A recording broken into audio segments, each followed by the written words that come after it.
Victoria Finlay, Color, A Natural History of the Palette.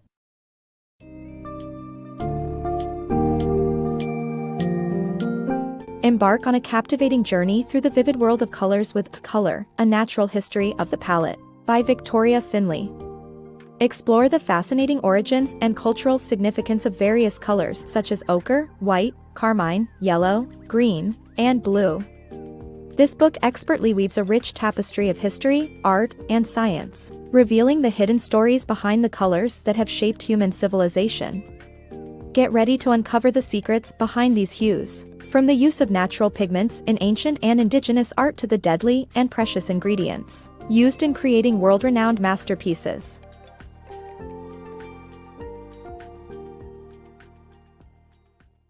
The Enchanting World of Ochre. Prehistoric cave paintings, like those in Lascaux and Altamira, showcase a limited color palette dominated by ochre. Ochre, a naturally occurring pigment, varies from earthy brown to yellow to red depending on its iron oxide content. Ochre's origins predate any other known paint, making it highly valued throughout history. Pliny the Elder claimed the best ochre was from the rocks surrounding Sinope on the Black Sea, though it exists all around the world. North American native peoples utilized ochre for skin protection and spiritual purposes, which likely inspired colonists to name them Red Indians, or Redskins. In modern times, ochre remains an important aspect of Aboriginal art. The author visited Alice Springs, Northern Australia, where ochre is often used in the area's Aboriginal artwork. These mystical paintings include dots, waves, and circles, each carrying profound symbolism. Ochre's captivating history represents just the beginning of our exploration into colors. The perils of lead white paint. Historically, an array of unconventional materials was used to create white paint, but the most popular option was lead white, adored by European artists in the 16th and 17th centuries. Clear in color, it added detailed highlights to remarkable artworks. However, lead white was also highly dangerous and poisonous, as ancient authorities like Pliny the Elder had noted.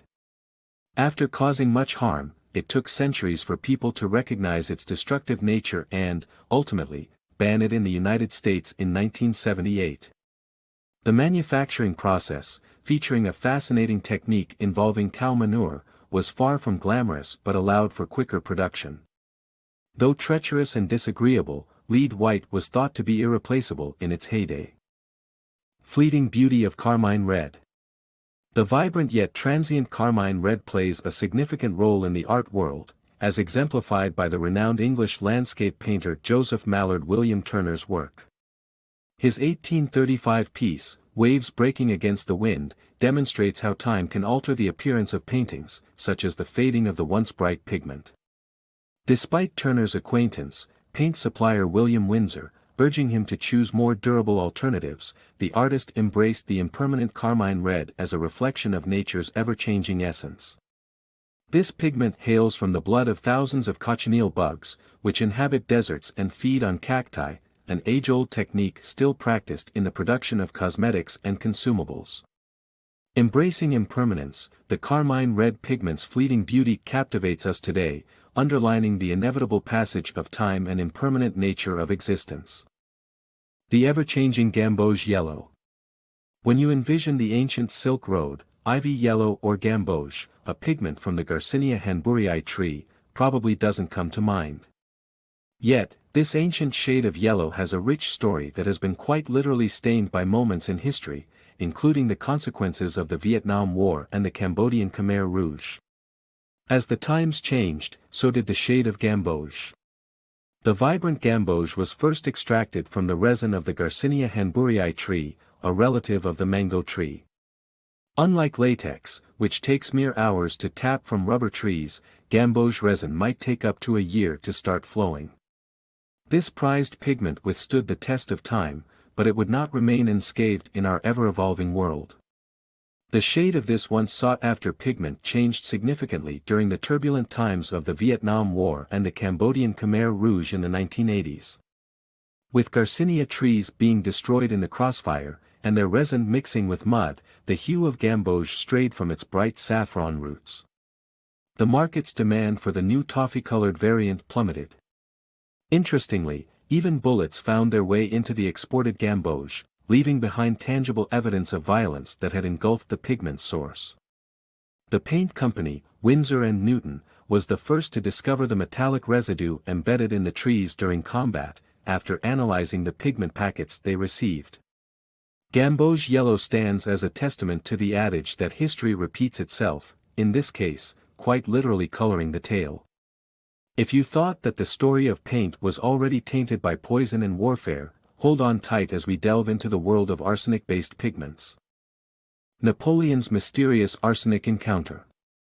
The widely recognized use of arsenic as a poison has often intrigued historians, particularly in relation to Napoleon Bonaparte's demise in 1821 on the island of St. Helena.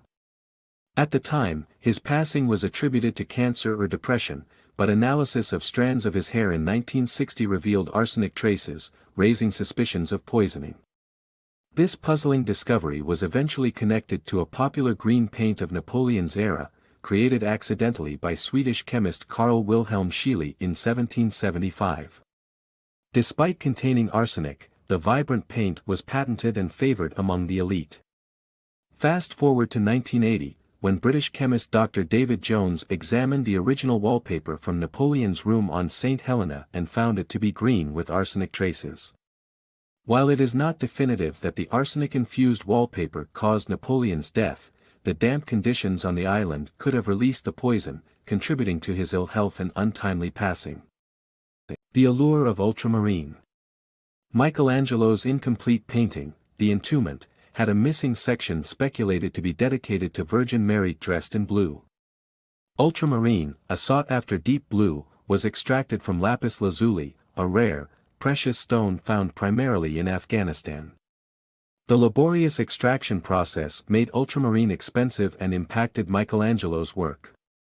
Dating back to the 6th century AD, it was used in frescoes found on Buddha statues in Bamiyan, Afghanistan, highlighting ultramarine's widespread historical influence.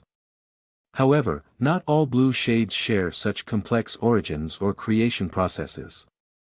The National Gallery in London houses Michelangelo's The Entombment, 1501, a painting with a peculiar blank space in its bottom right corner. It is believed he intended to depict Virgin Mary there, but was unable due to the high cost of blue paint at the time, specifically ultramarine. Ultramarine is a deep blue hue derived from lapis lazuli, a semi-precious stone predominantly discovered in Afghanistan.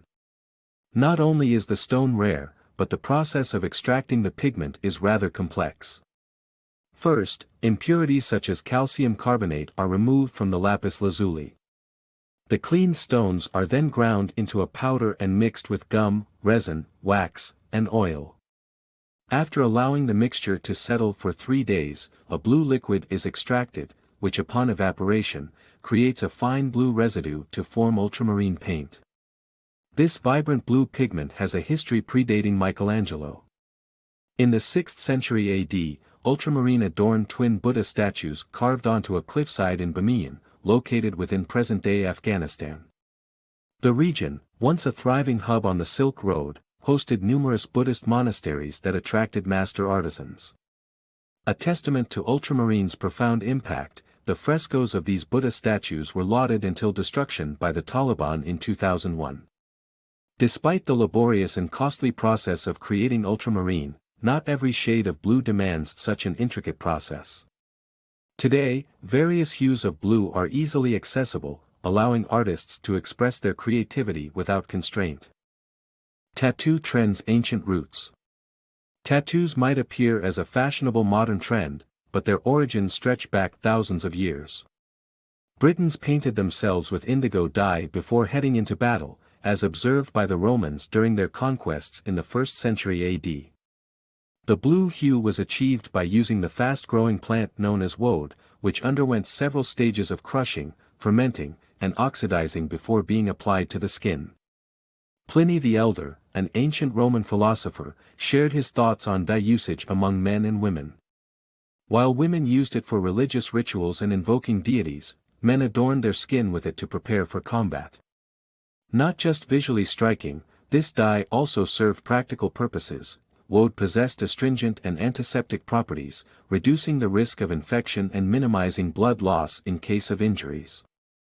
In contrast, the Romans relied on armor for protection during battles. Purple, power, passion, and prestige. Purple is famous for its rich history and association with power, even playing a role in Julius Caesar and Cleopatra's love story. Initially a highly expensive dye made from rare sea creatures, purple has long demonstrated wealth, and the Romans even restricted its use to the upper echelons of society. This trend persisted throughout history, with emperors such as Nero reserving the purple robes for themselves. While Emperor Diocletian encouraged purple as a means of tax revenue, its legacy as a symbol of power and luxury remains. Purple boasts a rich and captivating history, entwined with power and prestige across various eras. A stellar example of this is Julius Caesar's love story with Cleopatra. In 49 BC, Cleopatra held a party celebrating Caesar's victory over Pompey, inundating her palace in lavish purple ornaments. The sails of her boat, curtains within the palace, and countless other decorations were dyed in this stunning hue, which was derived from scarce sea creatures. The sheer luxury of purple enamored Caesar, inevitably setting the purple craze ablaze. Following this captivating affair, purple became more than just an opulent color in the Roman world. Caesar pioneered the trend of purple togas, exclusively reserving this attire for society's upper crust. With Roman laws restricting the use of Tyrian purple and its exorbitant costs, purple emerged as a symbol of social standing. Furthermore, this fashionable trend did not fade over time.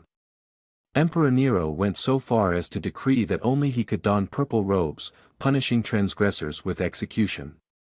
While Emperors Severus and Aurelian extended the purple privilege to women and prominent men, Emperor Diocletian took a different approach.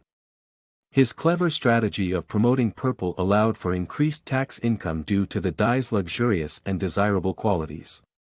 Thus, the history of purple highlights the intricate role of colors in human society, offering a fascinating and thought-provoking perspective on status, power, and passion throughout the ages.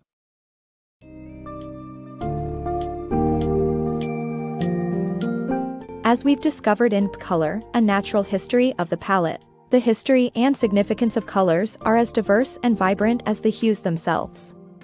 These colors carry tales of exploration, science, intrigue, and even danger, ranging from ochre's ancient lineage to the poisonous arsenic-laden green paint.